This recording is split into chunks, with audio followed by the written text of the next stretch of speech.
Danger Noodles, what is up? It's Danny Danger, and welcome to the Danger Days podcast. Hey guys, it's Danny Danger, and welcome to the very first podcast here on Danger Days. I figured that this is something I wanted to try, was a podcast. I absolutely love listening to podcasts. I listen to them in the car. I listen to them when I'm cleaning, when I'm sleeping sometimes. But yeah, so welcome to the new podcast here on Danger Days. I think there's just going to be a lot of random topics that we talk about here. Everything from paranormal stuff to personal stuff. I guess this is just kind of a way for me to get my thoughts out onto the tube without having to make an actual full-length video, which is going to be really nice, seeing as how it's haunt season and my time is very limited to do anything. So today's topic is something that I have always been pretty much fascinated by ever since I discovered it a few years ago, which is funny because I totally thought this happened in the 50s and it actually happened in 1986. So today we are talking about the Chernobyl disaster at the Chernobyl power plant in Ukraine. Before we get started, I just want to give a quick shout out to my current job. Hey guys, if you guys are in the Toledo, Ohio area and you guys want to go somewhere super spooky for Halloween, I know spooky time is coming. Saturday is actually the first day of fall. Please check out Distracted Haunted House here in Levis Commons in Perrysburg, Ohio. I will be there. I am their CEO and executive director. So please hit up Distracted Haunted House. There's links in the description below. If you love to travel and go to different haunted houses and you're around the Ohio area, please check it out. Anyway, on to the video. So we're going to start with a little bit of facts about the disaster itself, and then we'll go into some details. So in the early mornings of April 26th, 1986, 16 years after the Chernobyl plant opened in Ukraine, there was an absolutely traumatic disaster. Around 1 a.m., there were some tests that were being ran to see how low the power could go on the plant. And the test actually violated several safety regulations put in place by the, global nuclear power plant, people. I know there's a name for it. I just don't have it in here in my notes. But anyway, mixed with the fact that it was against safety regulations and the flawed design of the reactor, there was a sudden power surge. As the power started to go up, they tried to hit the emergency shutoff system, which failed and caused the devastating explosion. The explosion was powerful enough to lift the 1,000-ton lid off of the reactor, sending radioactive fallout and nuclear waste pretty much everywhere. The explosion was 400 times more radioactive than Hiroshima, which was a fact that I found on, I believe, the actual Chernobyl website, which I thought was super interesting. And it contaminated up to 77,000 square miles in the Ukraine and abroad. So when I say abroad, I don't mean in the U.S., although there probably was some side effects. But the wind carried some of the nuclear fallout to other countries in the area. So I guess that's what I mean. Okay, so some of the immediate effects of the blast. Let's get into some real big deets here, some details. So, the first fire alarm started at 1:26 a.m. That was right after the explosion, and the fire crews in Chernobyl, they rushed, in the surrounding areas, they rushed to the Chernobyl plant. People were starting to be evacuated, and it took them almost exactly 5 hours to put all the fires out. The last fire was put out around 6:35 a.m. And what's really frightening is this is probably one of my, most bone-chilling quotes in this entire thing. I watched a bunch of documentaries about Chernobyl and read a bunch of articles, and they said that the firemen who were putting out these fires joked with each other, and they said, quote, "We'll be lucky if we're still here by morning. The radiation levels must be so high." So basically they were like, ha ha ha, radiation. They had no idea how much radiation they were being exposed to. They were so completely unaware of the danger they were in. It was just, it's sickening to know that none of these men had any idea what they were getting into. And it is recorded that 31 deaths occurred from the initial explosion. This isn't including like weeks and months after the explosion. This is like that day in this maybe like 5 hour like window, maybe a little more. But the 31 deaths are broken down like this. There were 28 firefighters who were killed from the initial explosion. Not that they were like thrown back, but those firefighters that did went to go fight the fires were pretty much like melted by the radiation, which I know sounds gross, but they they all died. And then two actual workers were killed from the explosion itself, from the initial blast. And then 134 workers were hospitalized, and about 50 more deaths happened within the next couple of days from the radiation. It is estimated, though, however, that 600,000 people across the Soviet Union were affected by the radiation. And the radiation traveled as far as Sweden sometimes, because when the blast happened, it was, it was April, so it was spring, and there were winds, and it just carried all that radiation, just across everywhere. And the 600,000 people, I don't think those are deaths. I think those are just people who had gone to the hospital or who had medical complications from the radioactive fallout and from the blast. It was so widespread. I don't know. I kind of like had to have words for this, actually. This is just such a crazy, mind-boggling thing, because where I live, there's a nuclear power plant, probably about a half hour away. And on a good day, you can actually see like the steam rising from the top of it. And just to think about that, and to think about like what happened at Chernobyl, and the fact that like where I live, I would be affected, is completely gross and makes me uncomfortable.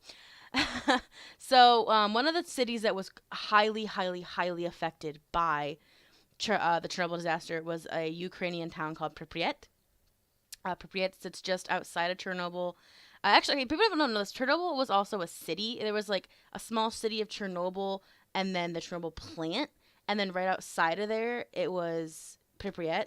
But Pripyat was a small town, famous for the pictures that you see of the Ferris wheel. I'm pretty sure if you've ever watched creepypastas or have like looked at those like abandoned places on YouTube, you've seen a picture of the Pripyat Ferris wheel. It is so creepy, and probably if you've seen any of those like haunted amusement park things, you've seen a picture of it. So anyway, a lot of the workers that were in Chernobyl that worked at the plant lived in Pripyat. That's why Pripyat was built. Pripyat was built for the workers of Chernobyl. There were a bunch of apartment buildings, but it was basically a place for them to live and work that was close to the plant. There were schools, there were shops. It was this little bustling city, basically. And they said about 33 residents lived there before the disaster. One thing to be noted about the disaster and about Pripyat was the evacuation. It is all kinds of messed up. I don't even know where to begin with, I guess, the frustration I have about the evacuation and the way it was handled. I think it was handled so poorly, but of course, you have to think at the time, the Ukraine and everything was still part of the Soviet Union, and we all know how that went. So the authorities were really slow to react to the blast. It happened really early in the morning, and they really didn't tell anybody. So the people who called in and they were like, "Oh my gosh, I seen an explosion at the plant," they're like, "No, it's fine. You're fine. Everything's fine." Initially, they actually even lied about the blast and that any radiation had escaped anywhere, or that there was any type of radiation leak, or that there was explosion. They lied. They were like, "Nope, no radiation, no blast. You're fine. You're cool. Go about your life." And this is where this next little fact kind of like almost makes you uncomfortable. I don't make me uncomfortable. That it took 30 hours after the blast for anybody in the authorities or the Soviet Union to tell the people of the surrounding areas to evacuate. So you're looking at a whole day and a half almost of radiation exposure, sorry, in levels that are just so high. And of course, people were feeling the effects. There were people who didn't feel good. They said there was like a weirdness about the air. There was like more like kind of like a metallic taste in people's mouths, but they just didn't think anything of it. Because they had already told them like, no, there was no explosion, there's no radiation leak. Yeah, it took 30 hours before a notice was posted. After the notice was posted, they had 2 hours to gather their important belongings, and there was going to be buses to ship them out of the city. And they told everybody, like, pack light, take your important documents, take any, family heirlooms, anything of really prized possession, because you might be gone for a few days, but don't bring everything because you will be back. You will come back to Pripyat. And I actually have the evacuation notice here, and I will read it for you guys. Oops. The notice itself seems pretty chill. Like, it just kind of is like, hey, there might have been an explosion. Y'all should gather some of your shit, and you'll be back, though. It's cool. So here is the evacuation notice that was posted for the people of Pripyat. It reads, for the attention of the residents of Pripyat, the city council informs you that due to an accident at the Chernobyl power station in the city of Pripyat, the radioactive conditions in the vicinity are deteriorating. The Communist Party, its officials, and armed forces are taking necessary steps to combat this. Nevertheless, with the view to keep the people's health and safety in mind as much as possible, the children being a priority, we are temporarily evacuating the citizens to the nearby towns of Kiev for the reasons starting April 27th, 1986 at 2 p.m. Each apartment block will be able to have a bus at its disposal. Supervised by the police and city officials, it is highly advised you take your documents, some vital personal belongings, and a certain amount of food just in case with you. The senior executives of public industrial facilities have decided on a list of employees that have to stay in Pripyat to maintain the facilities in a good working order.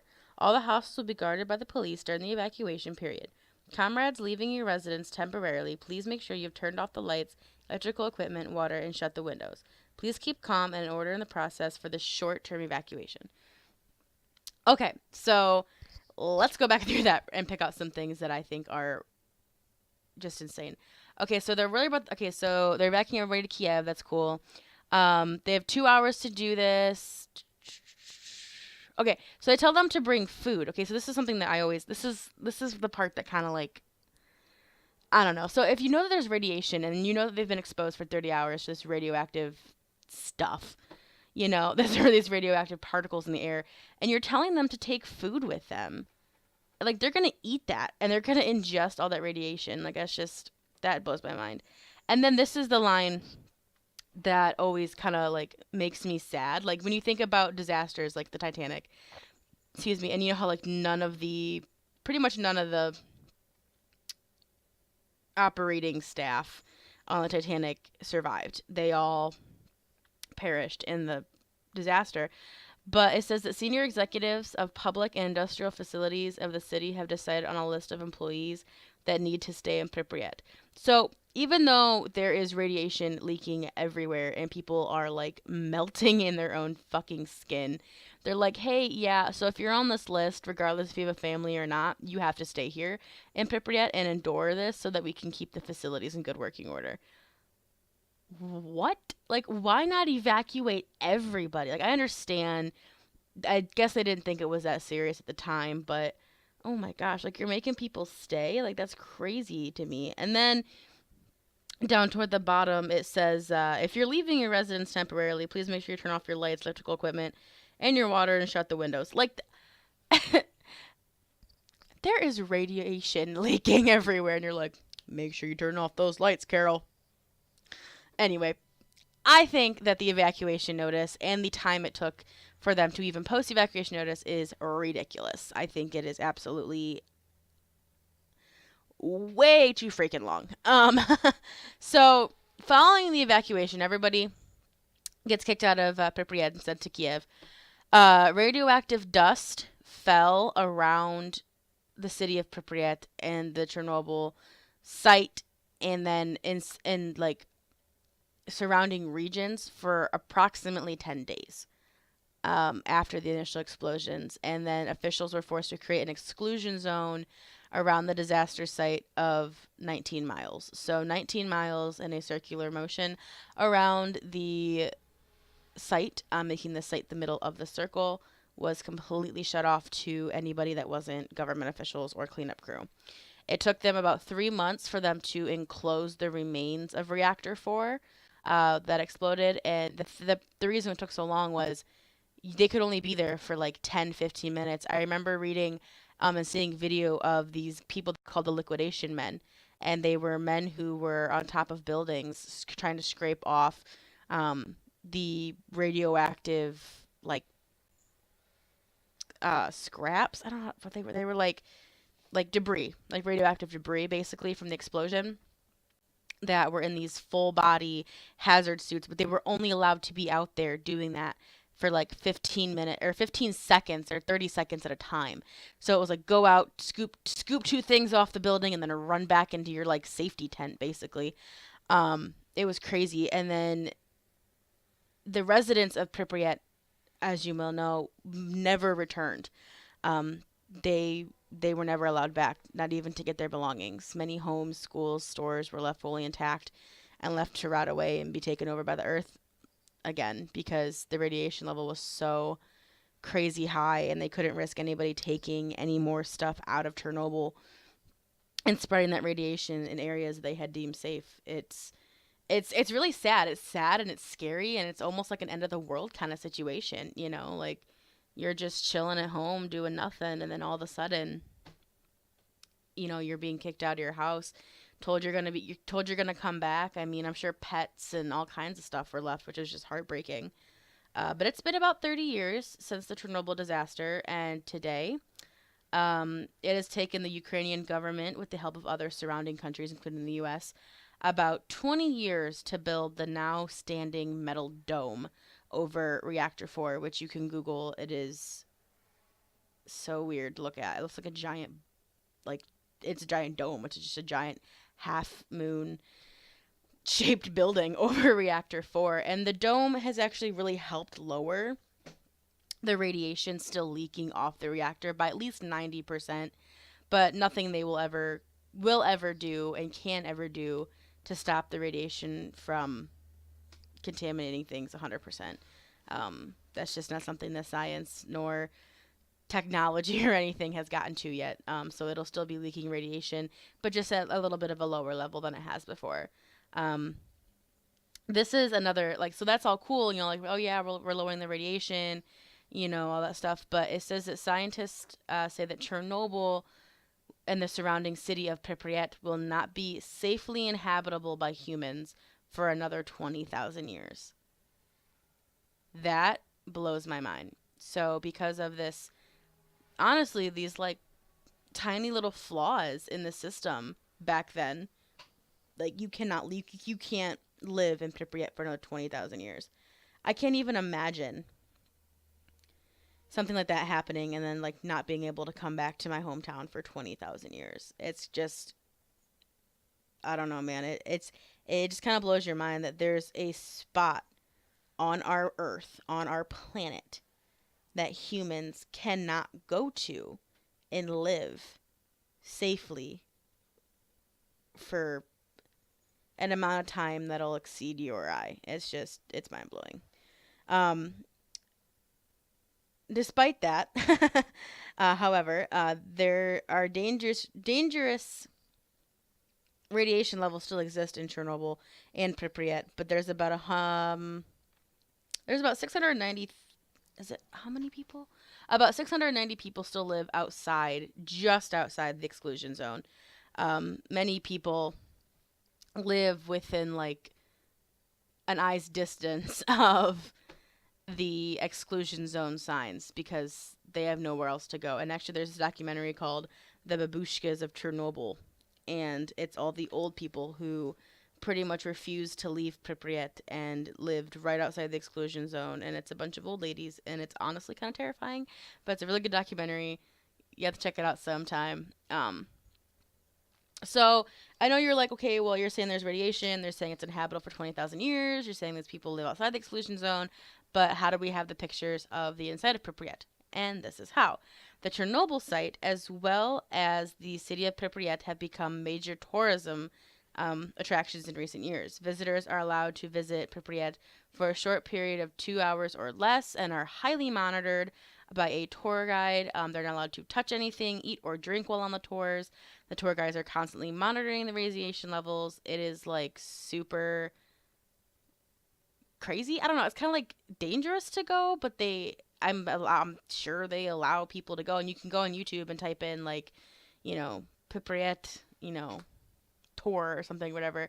And I know there's YouTubers out there like the extreme tourism YouTubers who have totally gone, and it's just it's creepy. It's literally, it's an abandoned town. It's everything.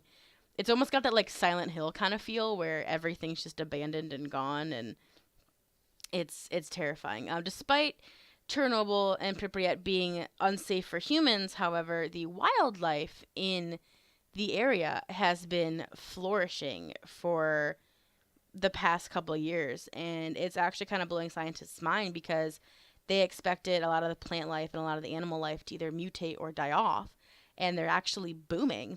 And with very little radiation, or not radiation, but very little mutations. It does happen every once in a while, but they have the largest populations of wild boars, horses, wolves, and dogs pretty much anywhere in the world. Like I said, very little mutations have happened to many animals. Only a handful of mutations have occurred.